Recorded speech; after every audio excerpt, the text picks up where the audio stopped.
Northern Canada's Beaufort Sea. From the town of Inuvik to the peaks of the Richardson Mountains. And stunning beauty along the Yukon's Arctic coast. Exploring life on the Mackenzie Delta. It's one of the greatest manhunts in the history of Aklavik, or in the history of the whole North for that matter. The Yukon's northernmost national park. Inuvik is a reference to protecting the living area of the porcupine caribou herd. And a traditional catch on the shores of the Beaufort Sea. Beluga hunting has been a part of our culture for many years. We harvest a beluga for food value for the next season. Now, we reveal the secrets of Canada's northern boundary. More than 160,000 kilometers of Arctic frontier. Canada, over the edge.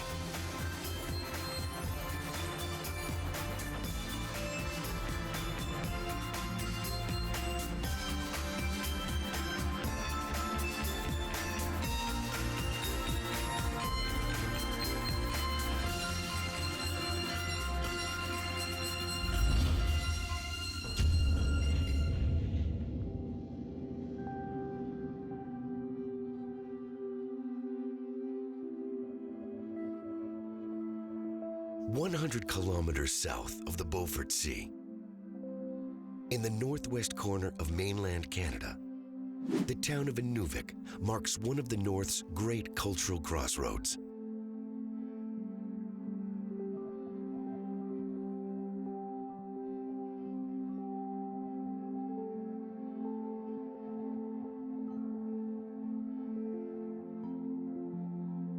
This is traditional territory for the Inuvialuit peoples of the Western Arctic and the Gwich'in peoples, whose territory lines the limits of the boreal forest.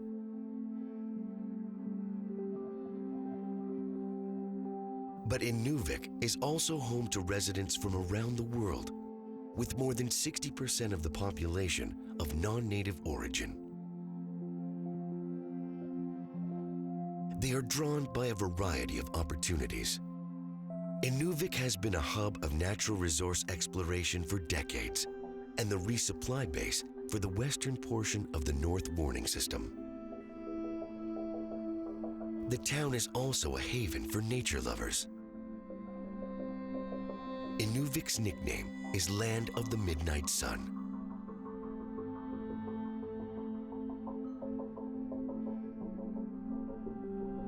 Today, Inuvik is home to some 3,400 people.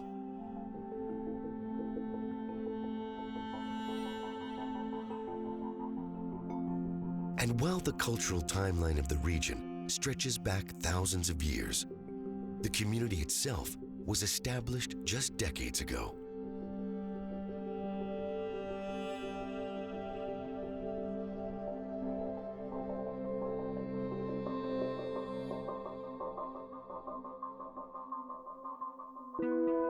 In 1953, government officials decided annual flooding along the nearby Peel Channel was so severe that the community of Aklavik should be moved.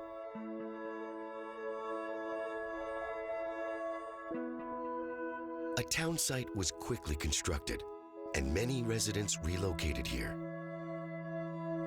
A project some say would cost $1 billion today.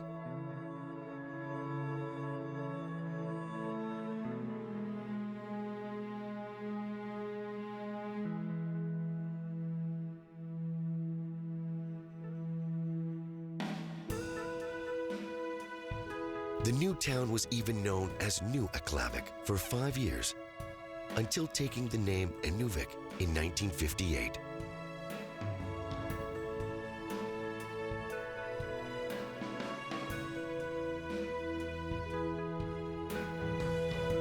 In the years following, Inuvik grew with schools and government buildings constructed.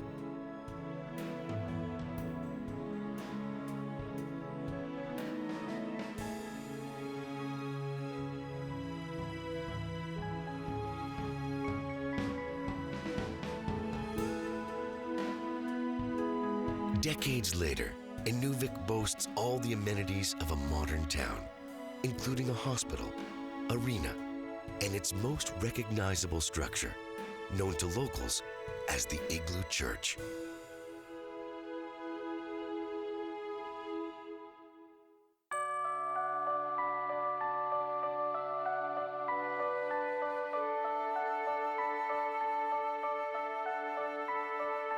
Heading west, we leave civilization behind, as Inuvik marks the gateway to the Mackenzie Delta and the Beaufort Sea beyond.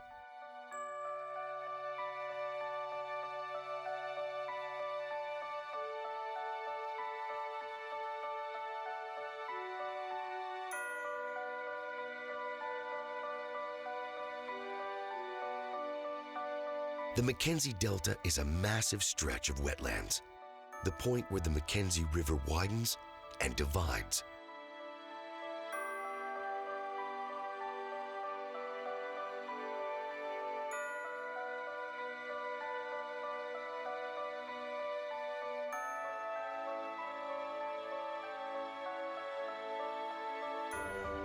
It is an ethereal landscape, a maze of islands made up of sediments carried by the Mackenzie over 65 million years.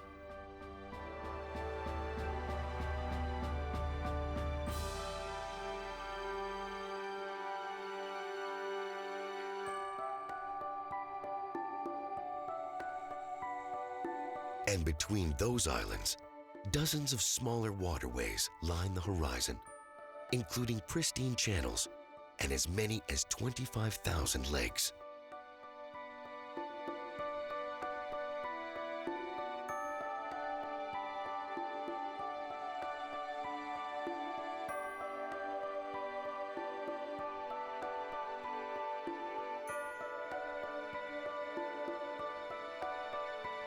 In total, the Mackenzie Delta region covers 13,000 square kilometers, the largest freshwater delta in Canada, and the 12th largest in the world.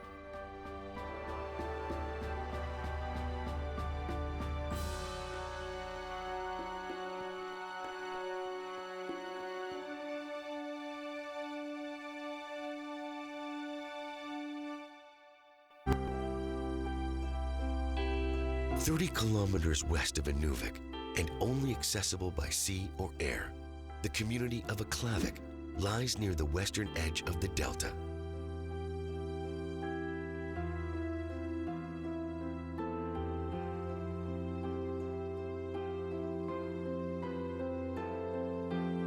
Aklavik is home to 750 hardy residents, most of Inuvialuit or Gwich'in descent.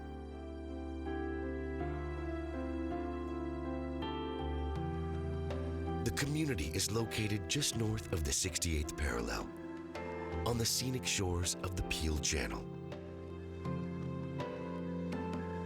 My name is Charles Furlong. I'm the mayor of Aklavik. I serve a 2-year term, and I look after the community. It's in the heart of the Mackenzie Delta, about 100 kilometers inland from the Beaufort Sea. Like Inuvik, Aklavik has been a cultural crossroads for generations. Originally, Aklavik was a stopping place for the mail run and other activities from Fort McPherson, which is about another 150 kilometers from here. This was the halfway point to Herschel Island, where a lot of activity was going on in them days. And it was also a meeting place for the Gwich'in people, Inuvialuit people, who congregated around this area to hunt and trap. This attracted many people from all walks of life. Besides the Gwich'in, Inuvialuit, and the Métis people, Aklavik attracted a lot of white people that came here to trap and hunt. Many of them chose to live in Aklavik, and if you just look in the phone book, you'll see a lot of Scandinavian names and Irish names, Scottish names of people that actually settled in Aklavik and raised their families. The community grew through the early 20th century with the establishment of a Hudson's Bay Company trading post and the Roman Catholic Church. By 1952, 1,500 people called Aklavik home. But then, everything changed. The population was growing, and I guess the government at the time took a look at Aklavik, and it was prone to flooding every spring. And also, room for expansion just wasn't here. So in the 50s, the federal government began to meet with the town fathers and saying that we needed a new location for Aklavik.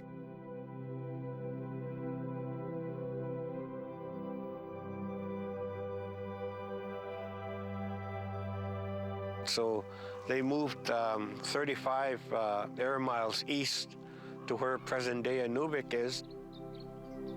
People from Aklavik began moving to Inuvik in 1957, 1958.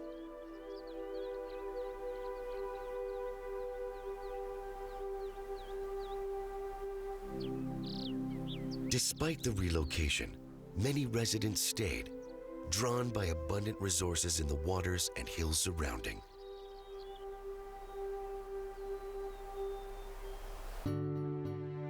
And while Aklavik's most notable feature may be its history and mix of cultures, Mayor Charlie Furlong says the town's top attraction can be found in the local cemetery.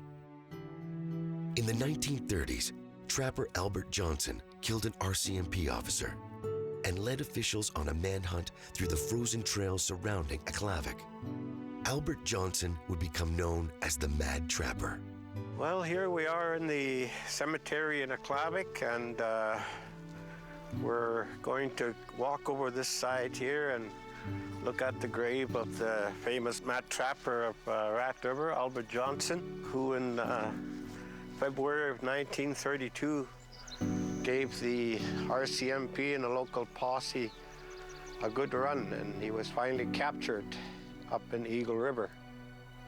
Johnson killed an RCMP officer, wounded a few others, and there was a great manhunt on him by the local RCMP and the posse. Even the old-timers and Aboriginal people say that, you know, they didn't see how a person could survive in such cold weather at that time. It was one of the greatest manhunts in the history of Aklavik, or in the history of the whole North for that matter.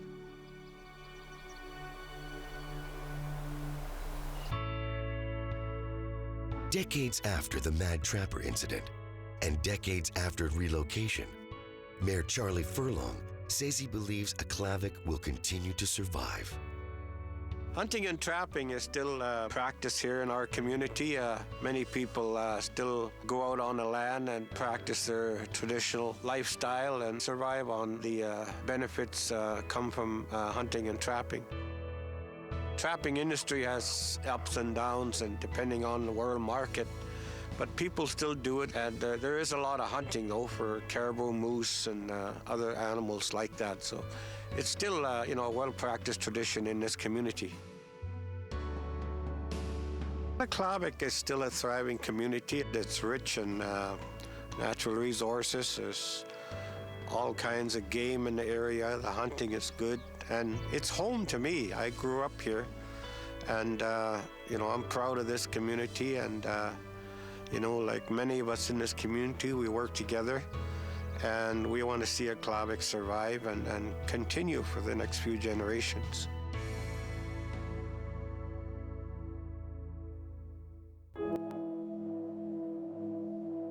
Beyond Aklavik, we trace the waters of the Peel Channel on its trajectory to the Beaufort Sea, some 50 kilometers to the northwest.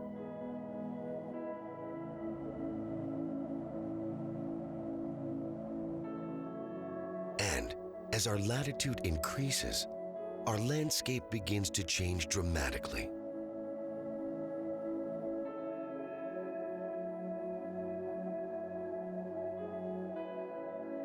Far below, the trees of the Delta region begin to disappear as boreal forest is replaced by barren Arctic tundra.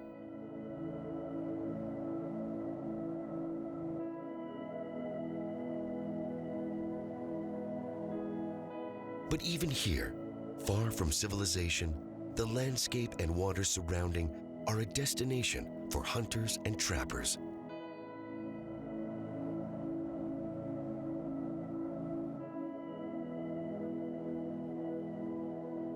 It is a region rich in resources that have sustained Aklavik residents like Wally Terrell for generations.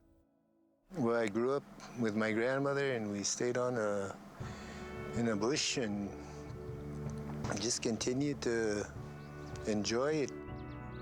You had to learn when you were young. If you wanted to do something, you had to learn to cut your own fish, skin your own fur, and just mainly do everything yourself if you wanted to continue. Today, Wally Terrell heads west from Aklavik on a route he's taken for decades.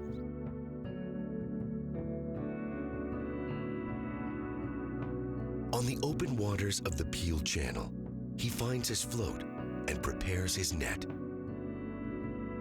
People all got their own floats, so you make sure you set your net on your own float.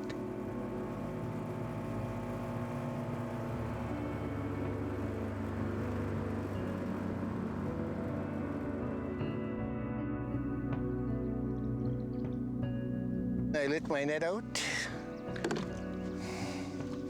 The wind is blowing in the right direction, so it's pushing me to shore. And you just let your net out. Using the current, Terrell secures his net in place, driving a post into the shallow waters. So once I get to my stick, I just pull my net tight, tie my net on, and there it is, your net is set. Scientists say dozens of fish species live in the Mackenzie Basin. And here, near the end of that waterway, Terrell confirms the fish are plentiful. And this is what they call a broad whitefish. Never expect to catch fish this quick. I forgot my pail. With his setup complete, Terrell returns to shore.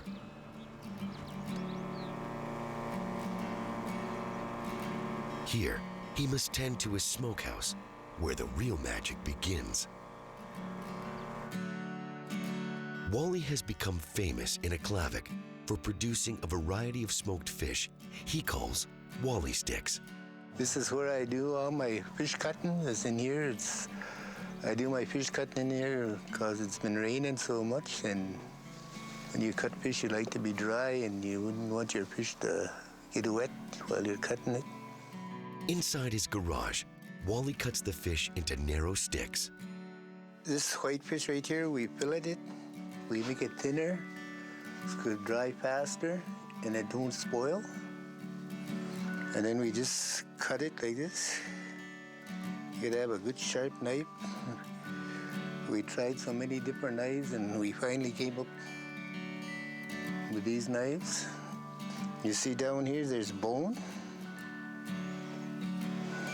So there's bone down here, eh? So we continue cutting this.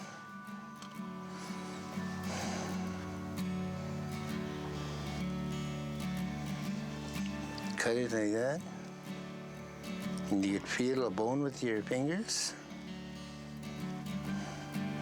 And when you get to the bone, you go like this.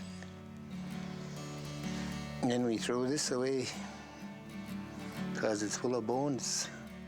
Once cut, he dries them with the help of his grandson, William. Oh, ever since he was a young kid, he was going in the bush with us. And he learns everything. Together, they put the sticks on racks and move them to the nearby smokehouse. We put the fish, the strips on a grill. We lay them out side by side, and then after that, we walk it to the smokehouse. The fish will stay in Wally's custom smokehouse overnight. When they are done, they will be transformed into Aklavik's favorite treat, Wally sticks. Quite a few years ago, we started making them, and then people really enjoyed them. And we were making them, and next thing, more and more people found out, and we couldn't keep up. Mainly comes to the taste. Oh, boy, they taste good.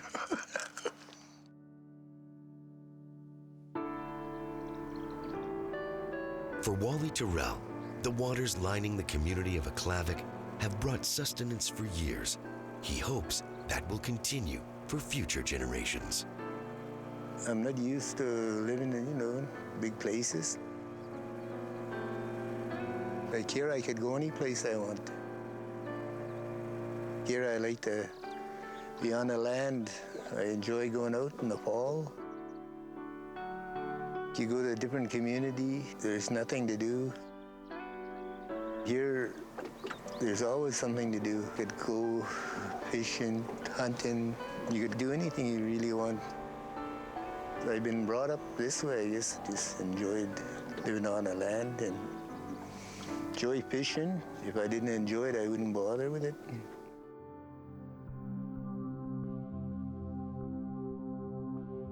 Continuing northwest from the Peel Channel, we reach the limits of the 80-kilometer wide Mackenzie Delta.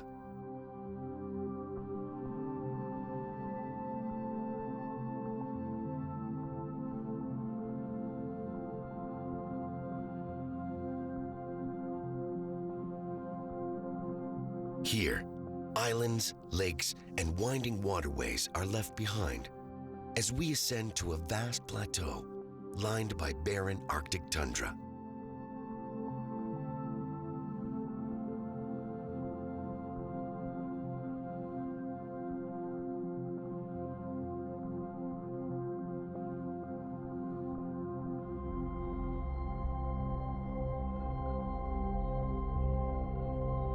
But it's not only a change in landscape. This plateau marks the western extremity of the Northwest Territories and the eastern frontier of the Yukon Territory.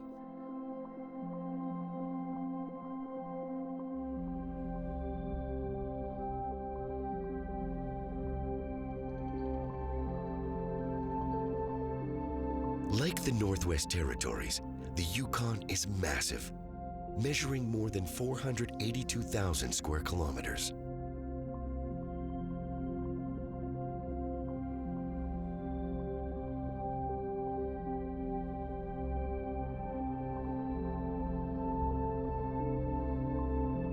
It features an incredible array of landscapes, from mountains and rolling hills to lush river valleys and barren Arctic splendor.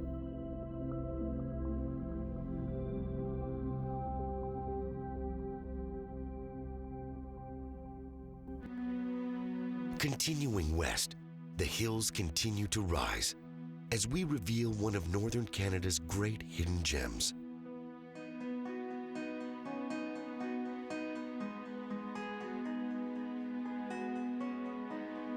Just kilometers from the Northwest Territories' Yukon border, the peaks of the Richardson Mountains rise as high as 1,600 meters.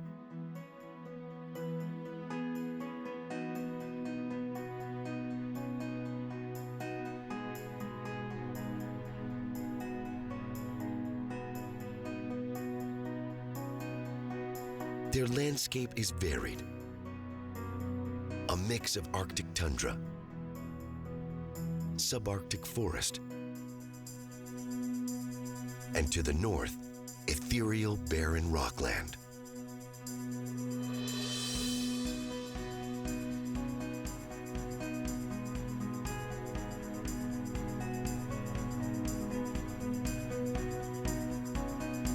Some people call them the northernmost branch of the Rocky Mountains. But scientists say they are actually an eastern extension of the Alaskan Brooks Range.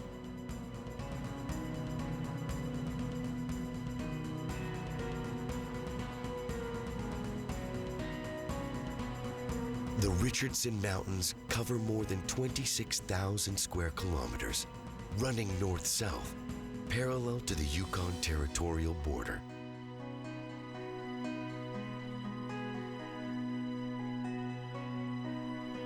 In geological terms, The Richardsons are unique, the largest set of mountain ranges in Canada, untouched by glaciers.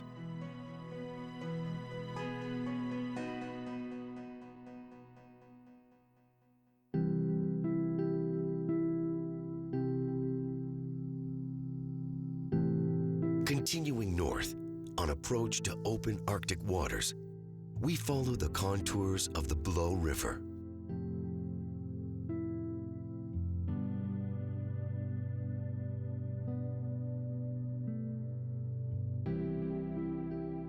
The Blow River is just one of many rivers that originates in the Richardson Mountains, flowing north to the Beaufort Sea.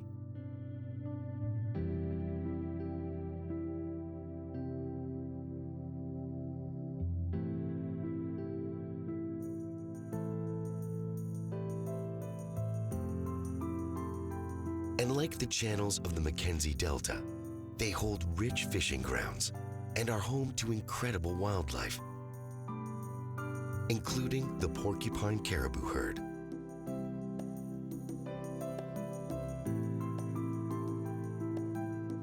The porcupine caribou herd has a population of more than 150,000 caribou, named for the herd's birthing grounds along the nearby Porcupine River.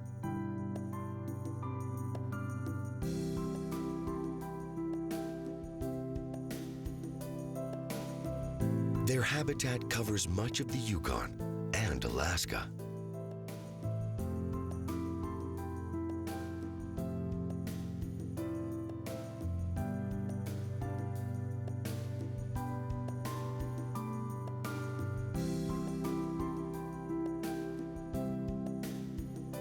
They are known for their beauty and for their 2,400-kilometer migration, the longest migration of any land mammal on Earth.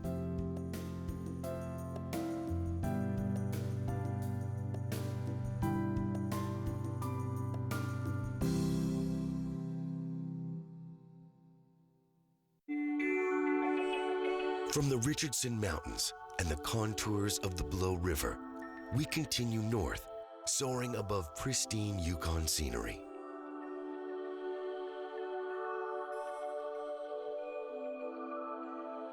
And finally, as we soar above one rugged bluff, the tundra of the Yukon meets the open waters of the Beaufort Sea.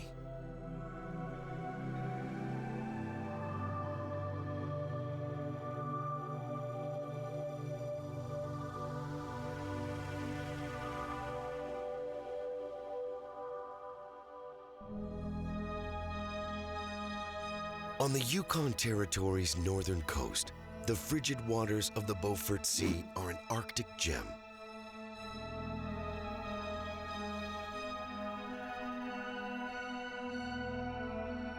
From autumn to spring, this vast waterway is frozen solid, opening to marine traffic for just a few weeks each year.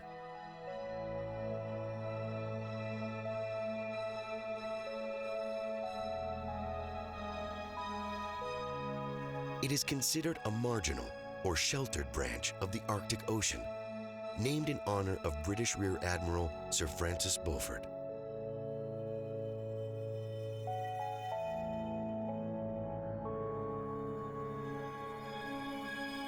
In total, the Beaufort Sea's mainland coast stretches more than 1,000 kilometers, from the Northwest Territories to the Yukon, all the way to Alaska.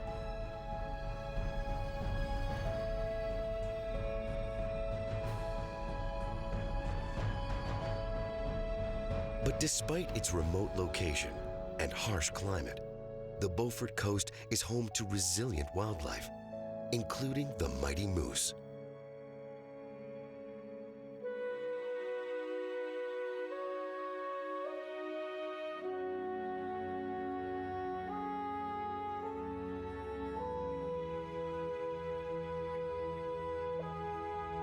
The moose is one of the most awe-inspiring sights on the Yukon landscape.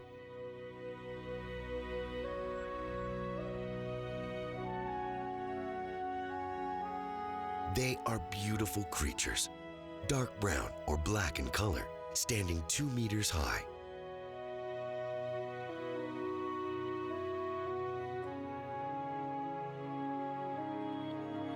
And male moose like this one feature shovel-like antlers and lengthy beards hanging from their massive jaw.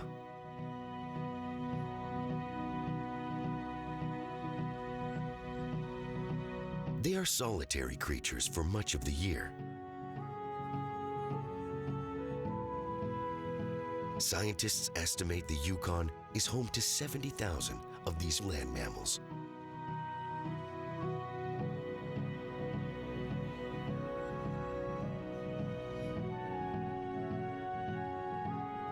And the Yukon is a unique moose habitat.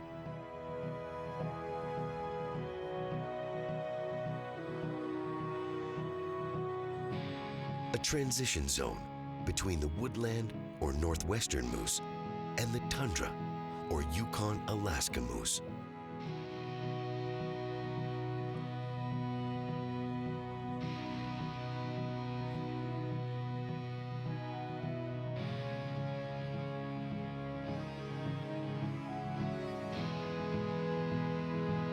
With adult males weighing as much as 700 kilograms, the Alaska Yukon moose is considered the largest subspecies in the world.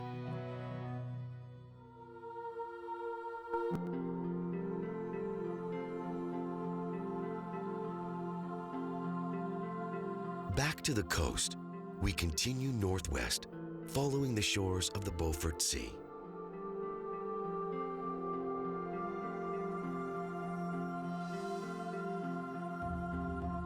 And amazingly, far from Inuvik and Aklavik, we see signs of human civilization.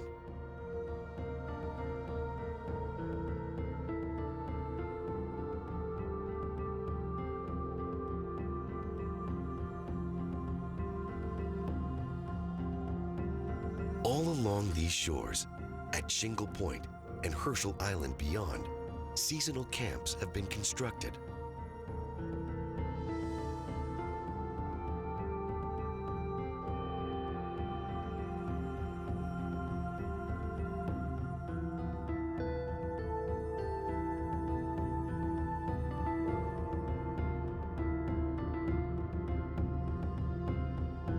They are shelters used by hunters throughout the Beaufort Sea region, taking part in one of northern Canada's most famous annual hunts.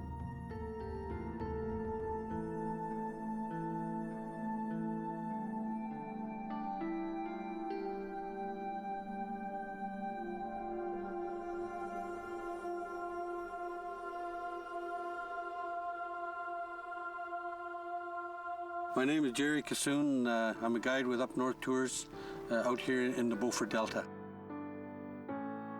We're at a place called Whitefish Station.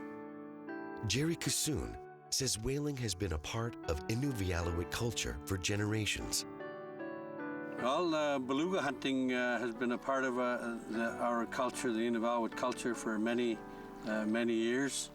And we continue every year to try to get out there, try to harvest a beluga for food value for the next season. And the hunting of the belugas has been going on for a long time. One of the stories I remember about hunting the beluga and seeing that and listening to that story is of a fellow by the name of Inuvik. And he was just over here at a place called Whitefish right here, but he was on the other side of the island over there. And he talks about back in the late 1800s about the Inuvialuit people going hunting the beluga whales out into the Beaufort Sea over here, out into Kugmalik Bay. And the first kayak leaving, many kayaks following behind. When the first kayak was out of sight, there were still kayaks that were still going out there to go and try to take part in the beluga hunt.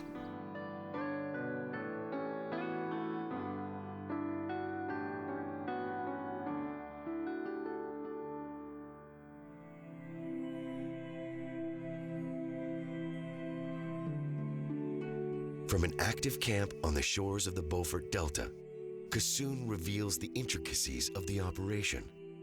Well, this one here is what we call a whaling camp. What happens is the people that own this little spot here, and they park their boats right here, and then they'd be watching from on top of the hill, looking out towards the Beaufort Sea over there, waiting for the spout of the beluga whale. Once they see that spout of the beluga whale, well, they'd head out with a couple of small boats. This is a shaft for a harpoon, and this is one of our it's a very important tool to the Inuvik. There's a harpoon head that would go on here, and when we're up very close to the beluga whale, we follow behind them and we harpoon them first before we shoot them. Because if we shoot them here, then we're going to lose them, and they're going to start rolling in the current, and we'll never find them. So what we do is we harpoon them first with a harpoon like that. Once the whale is harvested, it is brought to the beach where processing begins. This is what we call here, the muktak yard, and we'll hang the meat of the beluga, the muktak itself. We'll hang them on these racks here. After they've been processed over in the yard over there, we'll hang them on the racks to get a little bit of, let them maybe a little bit more water drain off of them, maybe a little bit of excess fat maybe drain off of them.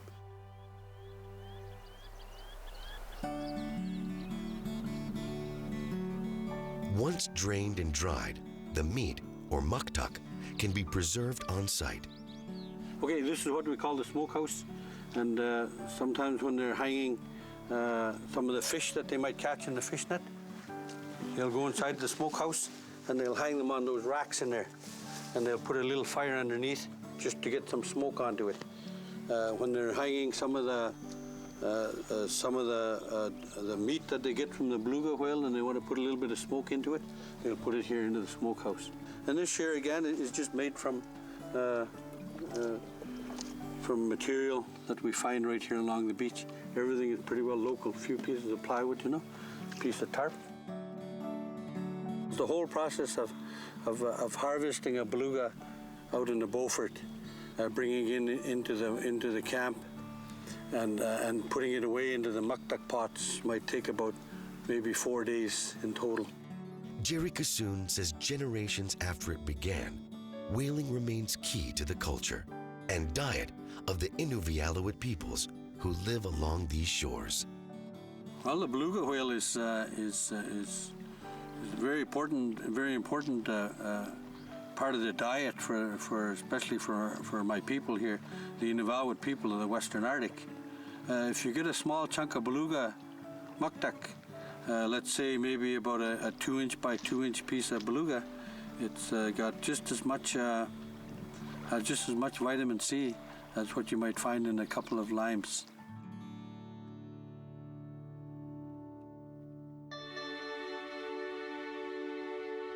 Continuing west from Shingle Point and Herschel Island, we trace the calm waters of the Beaufort coast.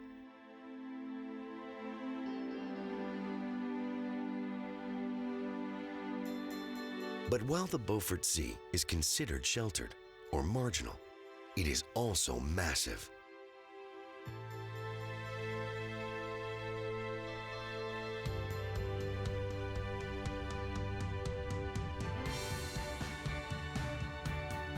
The Beaufort Sea stretches from Barrow, Alaska, to Cape Bathurst on the mainland, and to Prince Patrick Island and Banks Island offshore.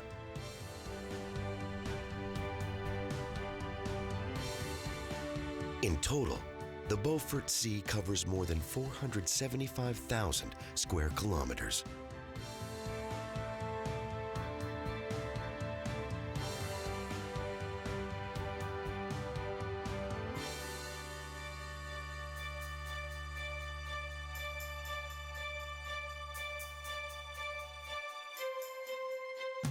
And here, in this remote corner of Canada's north, signs of climate change can be seen.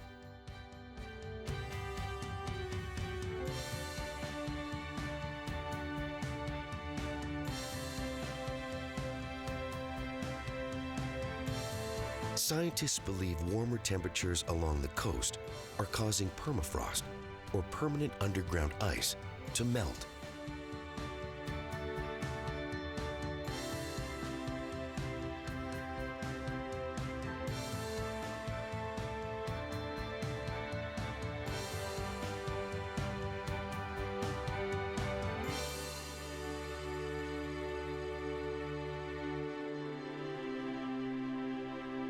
The results are evident along the banks of the shore. Hillsides slowly collapsing on themselves, just meters from Arctic waters.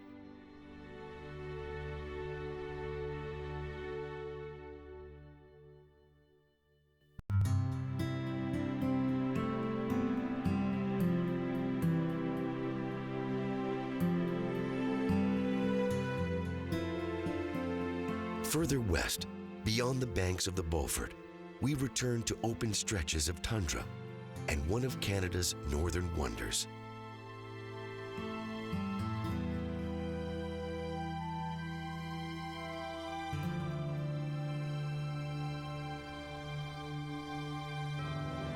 This incredible expanse of beauty is known as Inuvik National Park.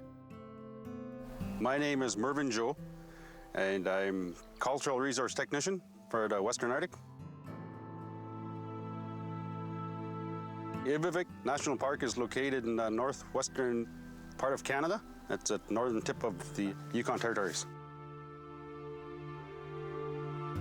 It borders the Alaska borderline to the west, and then to the east it's bordered by the Babbage River. And in the southern part, it's bordered by the other national park, the Vuntut National Park.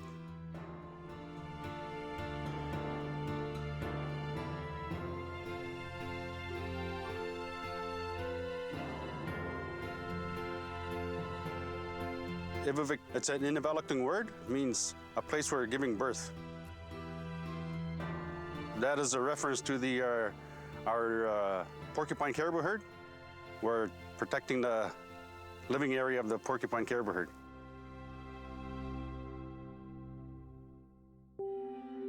But while Inuvik is known best for its caribou herd, it is also home to other wildlife and unique plant life.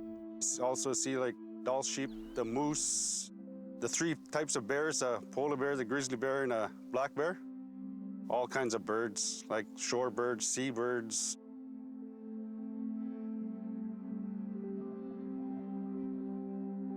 The plant life is very unique because it wasn't not glaciated, and so we got some very different plants from all over the other parts of the world. With its remote location, wildlife and plant life here is virtually untouched. A fact Mervyn Joe says might not be so bad. I like it because it's so remote. There's no roads.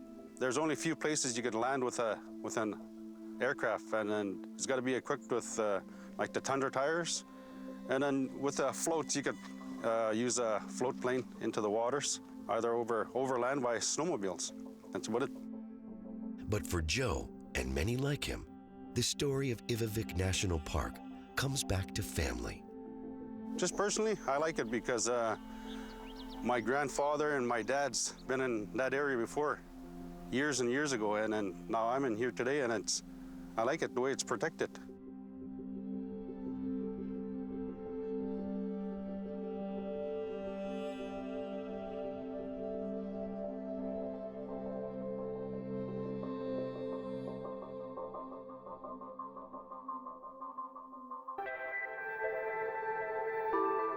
Continuing west, we return to the waters of the Beaufort Sea and take a journey through time.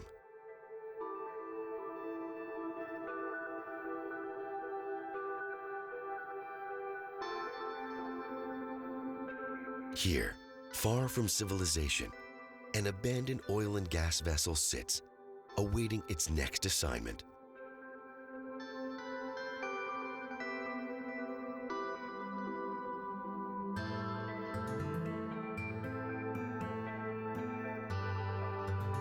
The oil and gas industry flourished here in the 1970s.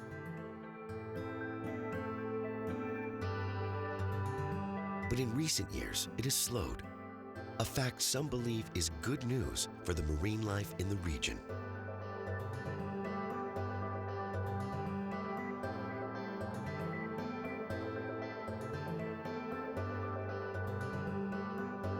And back on shore, the Comacook Beach radar station is a relic of the Cold War.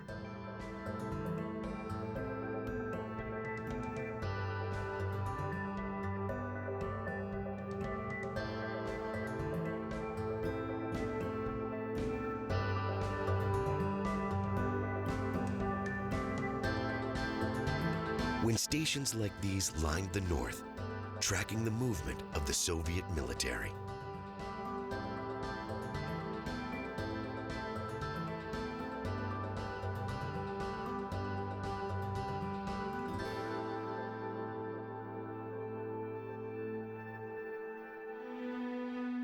Finally, just meters from shore, we see one final sign of human civilization.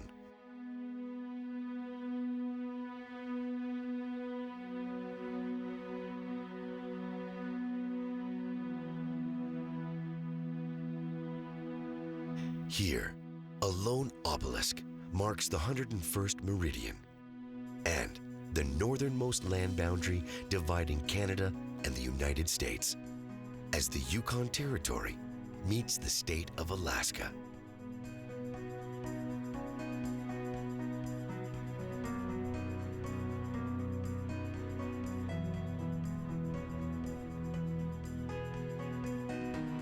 This is the first of 191 obelisks along the meridian, spaced roughly 5 kilometers apart.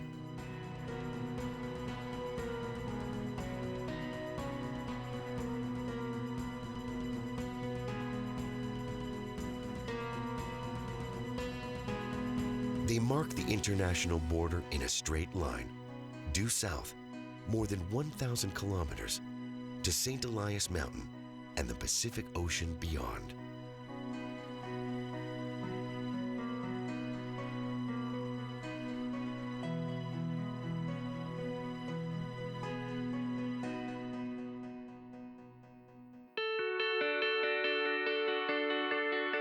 From the islands and channels of the Mackenzie Delta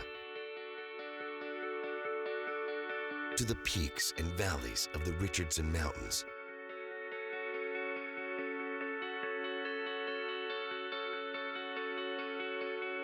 to the Yukon-Alaska boundary,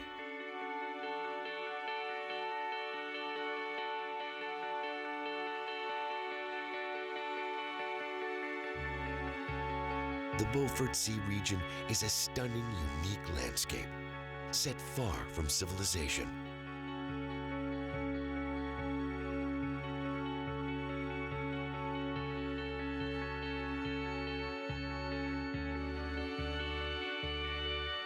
With lush hillsides and vast protected areas teeming with life.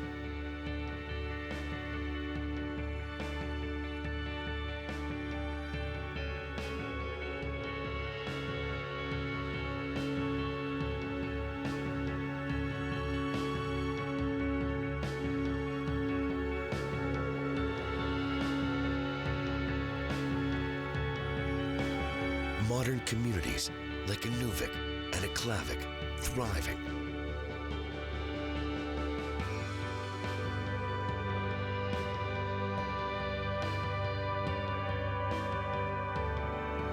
And traditions of old carrying on in the waterways surrounding.